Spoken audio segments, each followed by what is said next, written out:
Good evening, everyone. My name is Guillaume. I'm the founder and CEO of Zedosh, which owns the registered trademark Attention Exchange. It's a point I think I should come on to later. But thank you very much, firstly, to Broadlight for having me. I'm relatively recently new to Cambridge. We moved here last year, and so for me, it's a really exciting opportunity to meet fellow Cambridgians. But also, I'm a non-technical person, and so this presentation hopefully won't trigger too many of you, but it does have a lot of GIFs in it. And so if that's a problem, avert your gaze and maybe just listen to what I have to say. So I'm a first-time founder, and this is my journey from 0 to 1. And as one person already mentioned, this is a reference to Peter Thiel's book about how you build a startup. And if one thing you take away today from this talk is, as I have very little experience, having done it once, I got from 0 to 1. I'm not sure I'm going to get to 2, but this book probably would be a great help for you if you're interested in starting your own business. It wasn't quite this book that instigated my launch into entrepreneurship. It was Patch Plants. And again, I'll explain to you a little bit later why these guys pushed me over the edge and thought I have to ultimately go all in on driving a new business. I'll come back to that shortly. So my name's Guillaume. People call me G. I'm a non-technical founder, which means my background is actually in sales, and I've worked a lot around fintech advisory, working with banks, small, medium, large, old and new, about how they can leverage technology that's coming up. And one thing I got introduced to very early on is something called open banking. I don't know if any of you have come across it before, but you might already use it if you've ever boosted your credit score on Experian. But connecting your bank account to a third-party application gives them access to your data, and you can send to it, and you get some benefit. I'll explain why that's very important next slide. I say yes a lot. Another book I've read and was very fond of is Yes Man by Danny Wallace.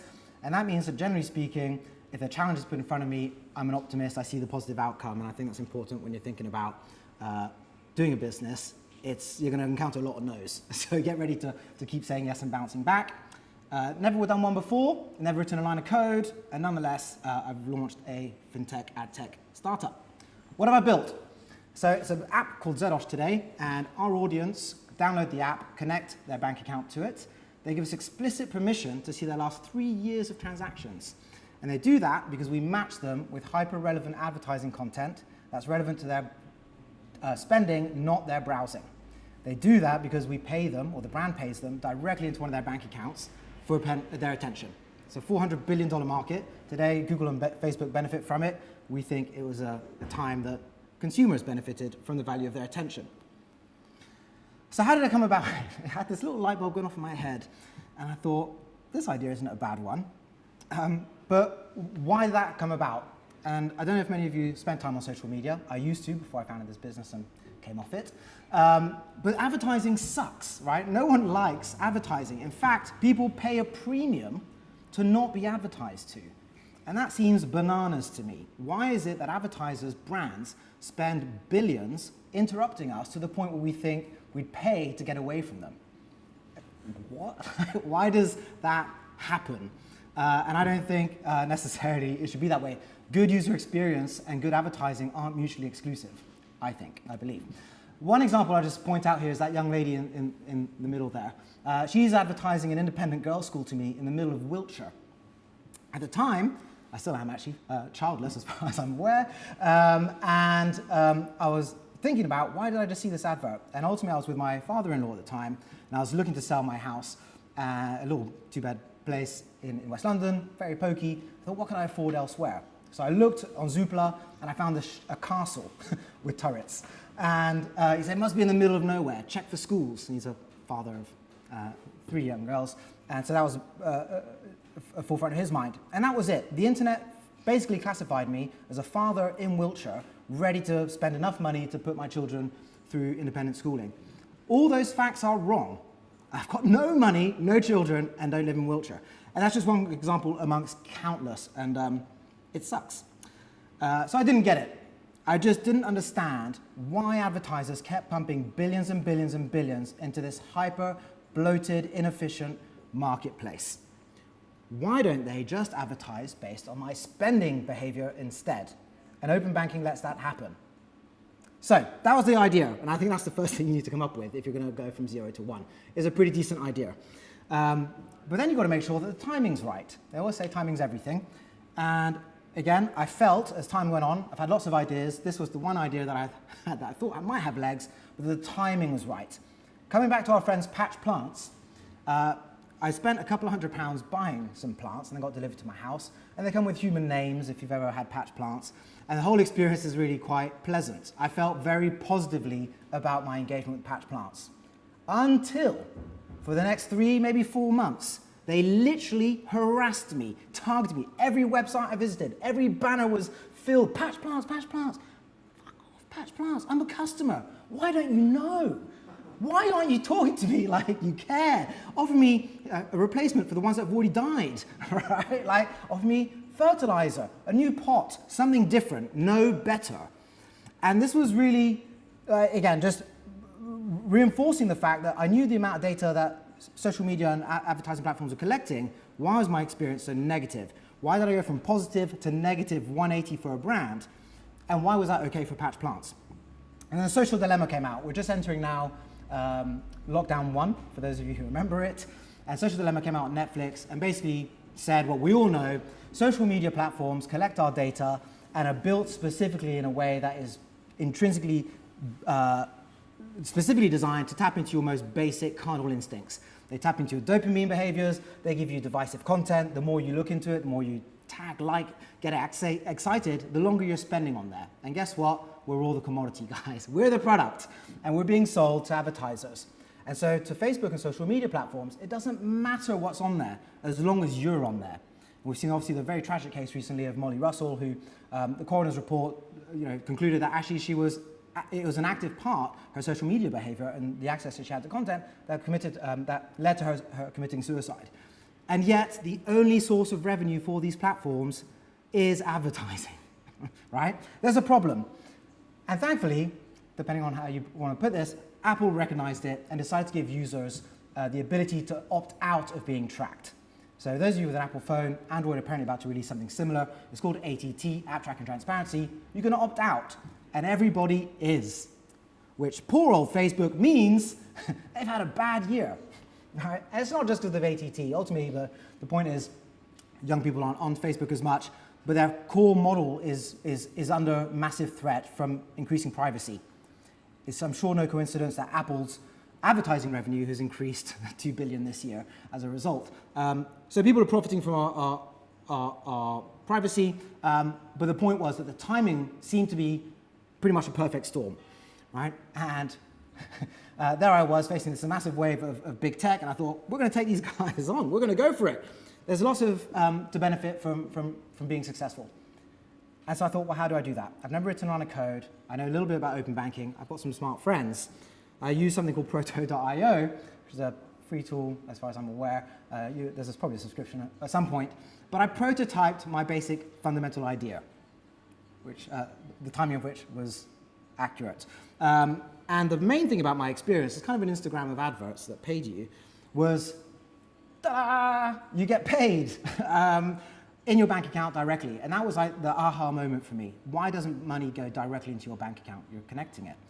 And I showed my friends, and the overwhelming reaction was, wow, what a great idea. You should do this. Go for it. I thought, well, okay, well, they're my friends. Maybe I'll show a few more people. I showed clients and family members. And again, the overwhelming reaction was, yes. What a brilliant idea. It's the best one you've had. You've had a few pretty terrible ones. You should do it. But then I was lucky to be invited to a talk by Matthew Syed, who at the time was promoting this book, Rebel Ideas. I don't know if you're familiar with it, but much like on social media, where you end up in a bit of an echo chamber of what you've liked and frequent, your friendship groups are very similar, right? Typically, you surround yourself with people that think like you. And maybe I was just hearing a bunch of people that thought like me saying, this is a good idea. So I found and surrounded myself with people who are smarter than me and maybe hadn't had necessarily the same background or experiences that I had to this point. Some of these ended up being investors in the business, but they come from all different walks of life and different parts of industries and backgrounds. But I really want to point out Nastia Munga at the time, who was an undergrad and was introduced by a mutual friend. And she's Gen Z, I'm not. And the idea was, I think, that the prevailing thought at the time was, well, Gen Z are probably the most likely to share their banking data with us and to watch ads for money. And so NASA went off and spoke to many of our peers and did an absolutely amazing job speaking to 596 students who overwhelmingly, 97%, said, yes, build it. If you give us this application, we'll connect our bank account and we'll watch ads for money.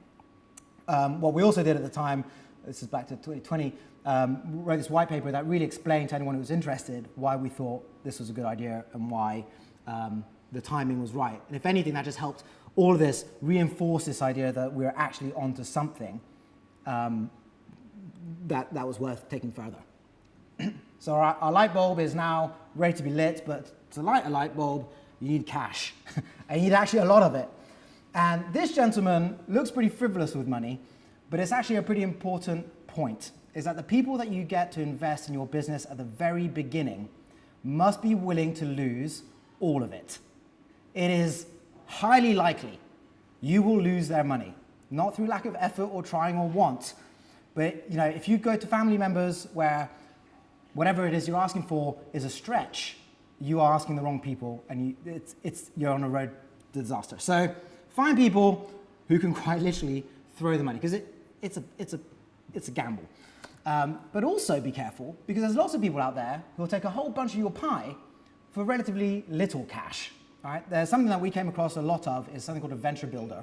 The basic idea is, you might have come across them, is you take your idea and they'll help you take it off a PowerPoint and they'll build you an MVP and they'll take 30% of your business and say, oh, we'll give you 50 grand and we'll spend that 50 grand with our partners to build this MVP. And now, 30% is a lot. And if you watch Dragon's Den, I think we're sort of I was certainly unaccustomed to what is reasonable and not reasonable. Well, 30% to go from taking my idea and having something seems all right. I'd rather have 70% of something than 100% of nothing. But be careful, because it is a lot. And it wasn't until I thankfully met a good lawyer, actually she was living with me at the time, that different advice came about. And there's Kira. Wave, Kira. Kira's an exceptional corporate lawyer, but she was really important, not only because I ended up marrying her, but because it made me understand I had to break my personal connection with what was intrinsically a commercial proposition to people. It wasn't asking my friends and feeling awkward about it. I protected the interests of the business by using something called a convertible loan note. And that meant that we're able to raise money today as a loan for a value of tomorrow, right? It converts at a future valuation. And I'd never heard of a convertible loan note. I was ready to give my 30% to the pie eaters. I said, no, don't, this is what you need to do. It's very typical. And so we did, we raised 30 grand. Woohoo! So with that 30 grand, we rushed off to a technical provider and we said, build us this app, let's go. And they did. They built basically what looked like my proto.io. They did exactly what I asked them to do. And so it didn't take very long, about 6 weeks. Took our money. We're off the launch. And I didn't know as part of that process, you've got to submit your application to Apple. And Apple said, no. What? You can't pay people to watch ads. I thought, you're paying robots to watch ads. Like, this thing is better. Why can't you see that? And basically their point was that there wasn't enough value to the user in terms of the experience that we built. So we came back down and went back to the drawing board.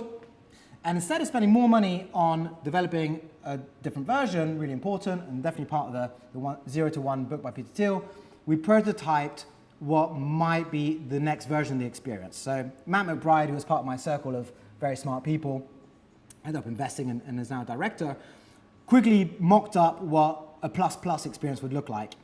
And we submitted that to Apple, and actually they were really strong in a dialogue. I was surprised there's a human on the other end, and there really is. They take this seriously. And they said, yes, if you built that, it's accepted. So with that, we were ready to launch again, apart from we'd run out of money. So we needed more. So back to the convertible loan note, we were able to raise another 120K to add on top of it, and we found some really good friends and partners. And it's important, it really is important. What I learned from using or working with the first group of people was that they did exactly as we said, but they they weren't really adding value or had real no interest in whether or not this did or didn't work for them. Like, it was just another get out the door. And I want to specifically point out a few, but Genucy, Ringo, I think, there, are a Ukrainian development company, so very pertinent to the charity cause tonight, but we haven't seen any impact, really. These guys are incredible. But what they did at the beginning was actually invested in us as part of the convertible loan note. And what I didn't realize was so important of that act was, as we came to speak to investors in the future, a big concern about early stage startups working with outsourced providers is that they could be replaced and disappear tomorrow. And there was the answer, that we had these partners, true partners, who's put money in their pockets and were willing to go on the journey with us. And that ended up being very powerful. The W there is Withers, where Kira used to work, also an exceptional law firm. But I want to, you might be able to tell from my gesticulation, I like to go fast, right? And often it's a frustration that lawyers feel like they're turning on the brakes constantly. But it's really, really important to listen, because again, as you're an early stage business, the mistakes you can make at the beginning can be very costly in the future, right? I mean, literally, I've heard some horror stories of people losing out on millions and millions of value in the future because they just hadn't done the small print correctly. So get good lawyers, it's money well spent. I'm not saying that because my wife's in the room. And so, we built it. This should play a video. Oh,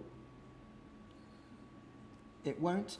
But what you'll see is our application working with the 20 pence coming down. I'm just trying to get back to my, here we go, like that. So imagine the app's live and you watch an ad, 20p comes down and it's real. And it was alive, amazing. This concept of proto.io 6 months ago was now in the App Store and ready for growth. The problem with growth is it takes money. And we'd run out of it by now. You can hear a theme. But this time we raised through something called SEIS. And SEIS stands for Seed Enterprise Investment Scheme. And we're very lucky here in the UK to have such a early stage investor friendly tax break. And ultimately, for every pound that they put in, they get 50 pence back off their income tax return. So if someone puts 100 grand in, they're really only risking, initially, 50K.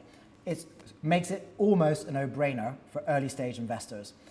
To get that, you have to apply to the HMRC and tell them your plans, and you get something called advance assurance. But again, money, it becomes a no-brainer, and you become so much more viable for people just looking to get a tax break. And so we were able to raise 150K. But the other point I want to make here is a 2 million valuation, right? Imagine going to Dragon's Den and saying to Peter Jones, I've got an app, friends and family are using it, but it's in the App Store, no revenue, and we're here for 150K, 2 million valuation. He'd fall off his chair, right? But in the real world, these sort of things, it's absolutely perfectly sensible because we're about to go on a next stage. And it just shows that if you do things in the right way, you can raise and keep as much of your pie as possible. There's also other benefits to SEIS. If you're looking to do that, I'm happy to talk to you afterwards.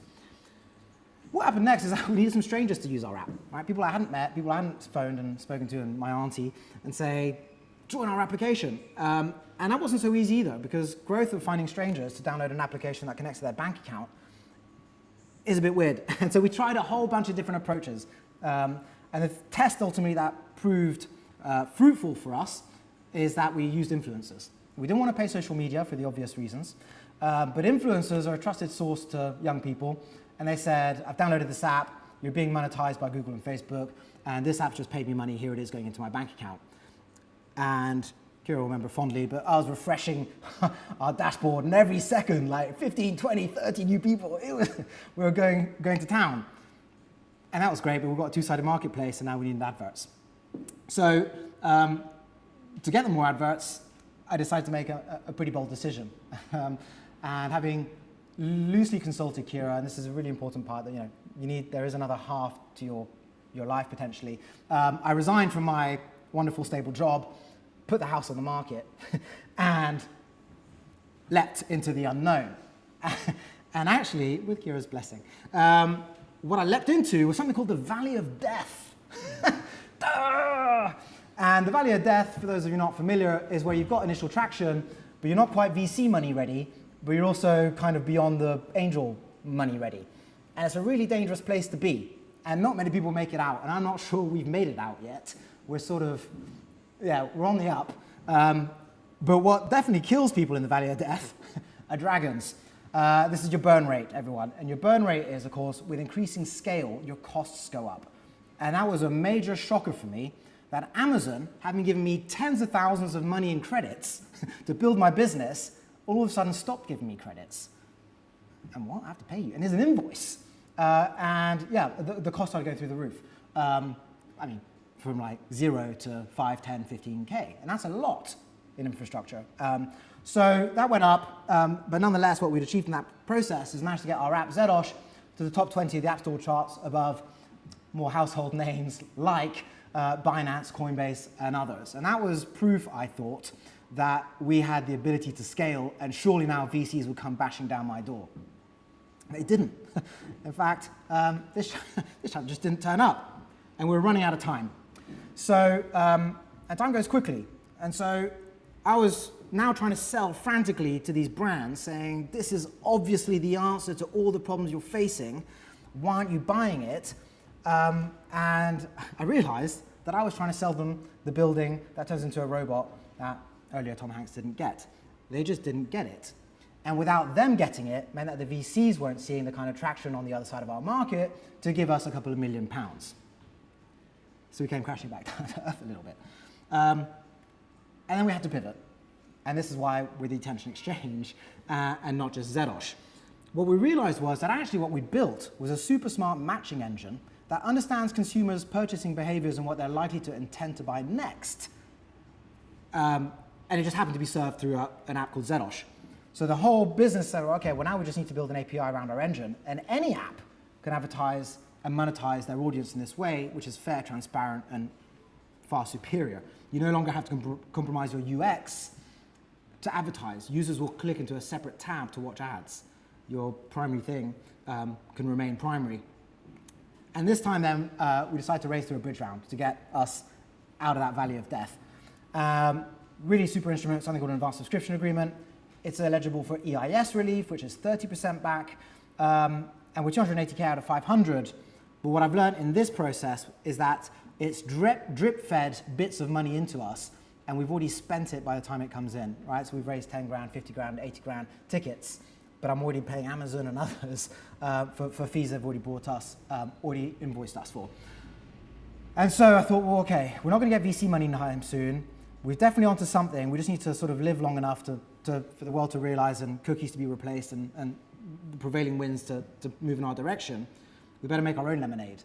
And so what we've built now is actually releasing tonight, is the ability for our users to watch programmatic ads, which is where all the adverts fly around the internet and interrupt you, but our users will watch them and they'll get paid in cash to watch them. In theory, that'll give us enough runway not only to go back to our original plan of building the APIs, but satisfy VC money that actually would generate cash. And it's a bit perverse that we're going back to the terrible model that exists in order to carve our way out.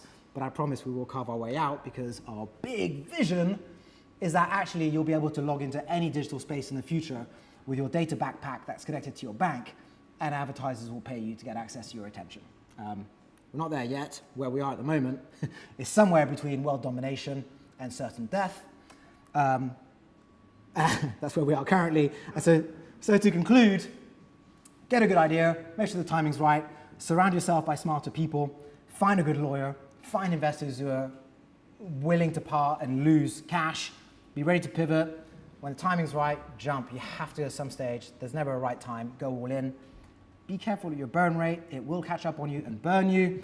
And then try and make your own money, because actually VC money and other money out there is quite difficult. I think there is this general idea that you just go raise money, but it's a good idea to try and make your own too. But above all, stay alive, right? Because the longer you're around, the longer you've got a chance of being there at the right time, at the right moment, when all those things collide. And a VC says, well, you're a smart guy, here's $1 million. That's it. So thank you for your attention. Happy to talk afterwards. And yeah. Appreciate the opportunity to be spoken.